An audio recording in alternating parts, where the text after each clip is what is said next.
Vous écoutez La Story, issue de l'épisode S912 du podcast Faut pas pousser les ISO, diffusé le jeudi 28 novembre 2024.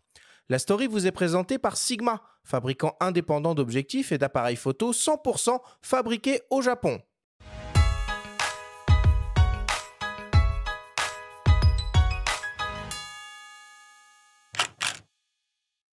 Tout d'abord, je voudrais savoir quel a été un peu le cheminement vers cette bande dessinée et à quel moment vous vous êtes dit je vais consacrer un récit sous la forme d'une bande dessinée à Edward Muybridge. Parce que ça vient de mon petit monde à moi, le dessin animé. Moi, j'ai travaillé 10 ans comme animateur et j'ai fait mes études à l'âge de 18-19 ans dans le dessin animé et la référence pour beaucoup en fait d'étudiants. Enfin, on avait tous le bouquin de Muybridge et j'ai passé des heures à regarder comment le mouvement évolue dans le temps, est équilibré, le poids et la masse. Donc voilà, c'est toujours une référence qui est d'actualité parce que c'est un livre qui se vend toujours. Longtemps, j'ai eu envie de faire une biographie et je me suis arrêté sur Muybridge après avoir entendu parler de sa vie parce que bon, non seulement il a été le premier homme à saisir le mouvement, à l'arrêter dans le temps avec son cheval au galop, mais après, il a eu une vie assez rocambolesque. Donc, quand j'ai eu les détails de sa vie, je me suis dit, ah tiens, c'est un personnage de roman, celui-là. Complètement, d'ailleurs on peut lire en quatrième de couverture pionnier de la photographie, pionnier du cinéma, meurtrier. C'est complètement un personnage de roman comme vous le dites. C'est comment vous êtes documenté à son sujet pour élaborer le scénario, les dialogues et combien de temps cela vous a pris? Eh ben, la documentation, un peu tout. En fait, j'ai lu des biographies. À noter qu'elles étaient qu'en anglais. Il n'y a pas de biographie en français de lui. Il est assez oublié déjà parce que comme beaucoup de pionniers de la photo et du cinéma, on les a pas mal oubliés. Et lui, ben, il a fait et le cinéma et la photo. C'est ça qui est assez étonnant. Après avoir inventé le obturateur automatique, après avoir inventé un projecteur et s'être baladé dans toute l'Europe en projetant, au milieu de tout ça, il a quand même, c'était quelqu'un qui était assez caractériel. Donc, il a tué l'amant de sa femme à bout portant. Tout ça fait que oui, c'est vraiment un personnage de roman. Et comme il n'était pas très connu en France, je me suis dit, tiens, ça vaudrait peut-être la peine d'en parler et de raconter la vie de ce gars. Complètement. On découvre d'ailleurs que c'était un photographe, un bon photographe, un photographe important à son époque, qui a réalisé des prises de vue à la chambre au cœur du parc Yosemite bien avant Ansel Adams, ou des portraits d'Indiens natifs avant Edward Sheriff Curtis, qui sont plus connus ici. Ouais. Et pourtant, il n'a pas du tout la même renommée qu'eux, en tout cas en France. Et ça, vous l'expliquez comment? C'est vrai qu'il est un petit peu tombé dans l'oubli. Vous le disiez, il y a beaucoup de pionniers qui tombent comme ça dans l'oubli, mais lui, pourquoi? Ben voilà, en faisant mes recherches, donc j'ai lu des biographies. Après, je suis allé voir tout ce que je pouvais sur les films qui avaient été faits. Il y a pas grand-chose sur lui, mais donc voilà, j'ai appris qu'il était d'abord un photographe célèbre en fait, et par ses paysages, donc un grand paysagiste. Et c'est comme ça en fait qu'il a eu ses premiers contrats avec l'armée, qu'il a envoyé en Alaska, qu'il a envoyé sur la côte ouest de l'Amérique pour photographier tous les phares. Et il aurait pu très bien se contenter de ça et d'être reconnu voilà comme étant un des grands photographes du début du siècle. Et après voilà, et après il a eu beaucoup de vies différentes, artistiques, après scientifiques, vu qu'il a travaillé sur le mouvement, sur l'appareil photo et puis après sur la projection. Il aimait bien se faire appeler professeur quand il faisait ses conférences, professeur Muybridge. Donc voilà, c'est un personnage assez rigolo aussi et qui a eu plusieurs vies. Donc ça, c'était assez fascinant de montrer tout ça. Et dans le récit, il est beaucoup question de technique. Par exemple, avec l'obturateur à guillotine pour photographier au millième de seconde. On voit les débuts de la prise de vue panoramique aussi avec plusieurs appareils, jusqu'à la décomposition du mouvement d'un cheval au galop. Et finalement, c'est bien lui, selon vous, le véritable précurseur de l'image en mouvement, donc du cinéma, même si vous faites référence aux frères Lumière et leur cinématographe à la fin. Euh, Mhm. on peut dire que Muybridge est à l'origine de tout ça. Pour les Américains, oui. Les Américains, l'origine du cinéma, c'est Muybridge ou Edison. Pour les Français, c'est les frères Lumière. Bon, ça dépend toujours à quel endroit on place le curseur pour dire ça c'est du cinéma, ça c'est pas du cinéma. Donc souvent on appelle Edison et Muybridge le proto ou le pré-cinéma. c'est assez dur de trancher. Moi, je regarde la continuité de la photo qui devient le cinéma. Et là-dedans, il y a quand même un gars qui, 15 ans avant les frères Lumière et Edison, donc 15 ans avant quand même, faisait des projections de son cheval, des boxeurs, de tout un paquet de trucs qu'il avait mis sur des plaques de verre. Et il faisait payer les entrées. Donc, on n'était pas loin du cinéma comme on le connaît aujourd'hui. C'était des tout petites séquences, mais quand même, les gens étaient fascinés. Donc, pour moi, et puis pour les Américains, oui, c'est le précurseur du cinéma, hein. Pour finir, le titre, pour une fraction de seconde, fait un peu penser au western de Sergio Leone. Il y a d'ailleurs question de conquête de l'Ouest avec l'arrivée du train, il y a un pistolet, donc un meurtre, il y a un cheval qui est au centre de toutes les attentions. C'est un clin d'œil volontaire au cinéma ou c'est juste le hasard de la trépidante vie de ce citoyen anglais aux États-Unis? C'est un peu un hasard, mais en même temps, oui, je voyais bien l'écho que ça avait avec le film. Et comme c'est un western, bon, il y a qu'un seul coup de feu, mais lequel?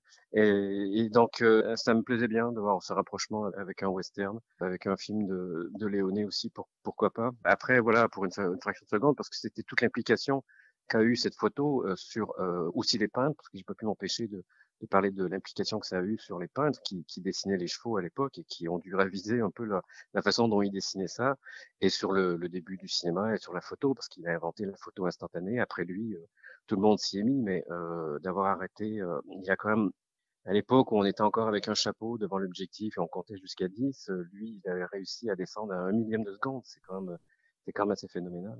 Un grand merci, Guy Delisle, pour le temps accordé. Je vous en prie, merci.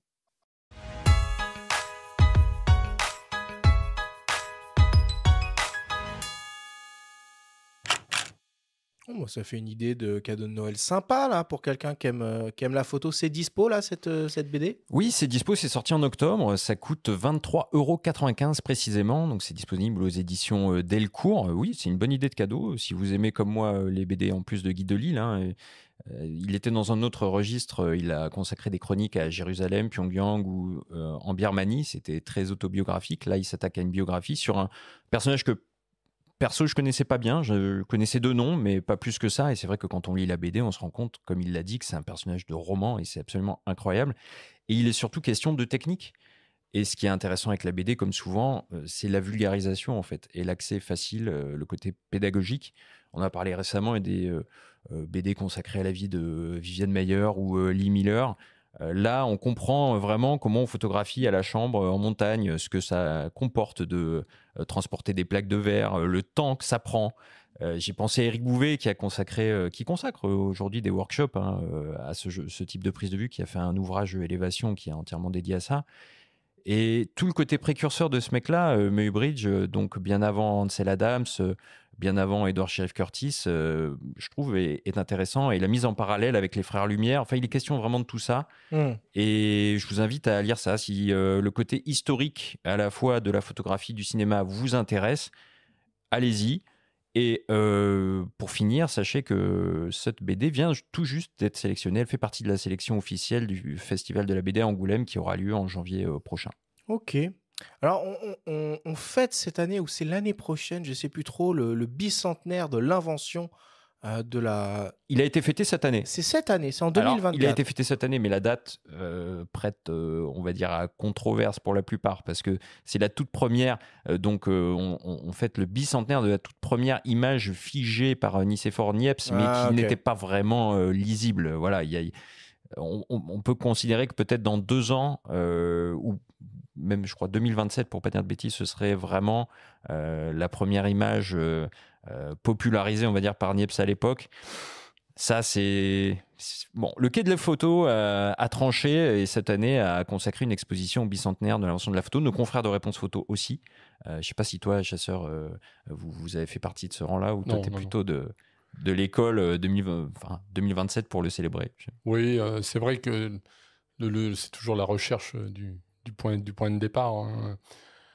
Ça peut... Après, tout dépend un peu de la marge de qualité où on veut la mettre. C'est vrai que qu'est-ce qu'on appelle une photo? Est-ce que c'est juste le fait de fixer une image sur un support? Est-ce qu'il faut qu'il soit représentatif? Est-ce qu'il faut qu'il soit descriptif et compréhensible? Oui, c'est... Bon. Une chose est sûre, on est à 200 ans, ce qui est déjà extraordinaire. Et quand on voit les évolutions qu'il y a eu depuis ce temps-là, c'est quand même un chouette support. Est-ce qu'il y a des acteurs de cette grande histoire de de la photographie qui vous ont particulièrement marqué, Mathieu? Wow. Ouais, tu l'attendais pas, celle-là. Ah oui, hein ouais, Question pour un champion. Non, parce que là, je peux t'en citer plein. Je peux pas t'en dire. Choisis-en qu'un. un, choisis-en un seul, et un raconte-nous seul. une petite histoire. Non, ça va être récent. Alors si je dois t'en citer que un, on en parlait tout à l'heure, c'est JR, le photographe JR justement. Lui quand même, ce que j'aime, c'est que ce monsieur a apporté la liberté de faire de la photo, dans le sens où ce gars, quand il fallait faire un portrait, normalement, toi, tu prends ton 85 mm. Et lui, il dit, bah non, moi, je vais prendre un 20 mm et je vais me coller à la tête des rabbins et je vais leur Un faire 28, même. C'était un 28, ouais. Il se collait et t'imprimait ça en géant. C'est chouette, on va en reparler tout à l'heure dans le débat pour Ouais. les optiques, pour le portrait. C'est un parti pris radical et qui fonctionnait super bien. Et c'est ça que j'aime bien avec JR, justement, c'est qu'il a ce détachement du détail, de la qualité. C'est que le gars, il te prend un micro 4 tiers, il prend une photo, il te l'imprime en géant sur un wagon, ou après il va prendre un Leica, après il va prendre un Canon, il va prendre un Nikon. Il s'en fout de la marque, il prend l'appareil photo, il shoot. Et c'est juste lui, tu lui donnes un outil, il se débrouille avec l'outil. Et moi, j'adore les photographes qui marchent comme ça. Et s'il faut que je t'en cite un seul, là, tout de suite, ouais, je vais te dire JR. Hein. Pierre-Marie? Moi, si je prends dans le même esprit, ça sera De Pardon. Je reste très classique. Hein. Vous êtes Mais- très contemporains, les gars, là, quand même. Ça fait 200 ans, hein. Ouais, mais on est jeunes. Mais non, mais t'as dit un seul. Ouais, non, mais je peux t'en vas-y, faire un deuxième. Vas-y, Pierre-Marie. Non, De Pardon, parce que c'est un peu le même esprit JR, c'est-à-dire qu'il a fait les Jeux Olympiques avec un 50 mm, quoi. Il n'est pas allé au 1200 mm. Bon, il n'y avait pas forcément à l'époque. Il y avait les longues focales à l'époque. Je Mais... crois que le 200-400 n'était pas encore sorti. Voilà, c'est ça. Mais il a une approche qui est comme ça, où il ne s'interdit rien. Je pense qu'il il a pris ce côté-là de ne rien s'interdire, de ne pas se limiter à un domaine de compétences, de ne pas se spécialiser. Il a fait énormément de choses. Et puis, il a gardé cette simplicité de l'approche humaine. Il a une approche humaine qui, pour moi, compte énormément. Et c'est ça qui me plaît dans son œuvre. Il a droit à un timbre désormais ouais. à la poste. Wow. Faudra un jour, Benjamin, qu'on consacre une émission sur l'histoire de la photographie avec un grand H. Une série. Ou une série, oui. Je pense que dans 50 minutes, ça va être un peu short. Merci en tout cas, Benjamin, pour ta story cette semaine.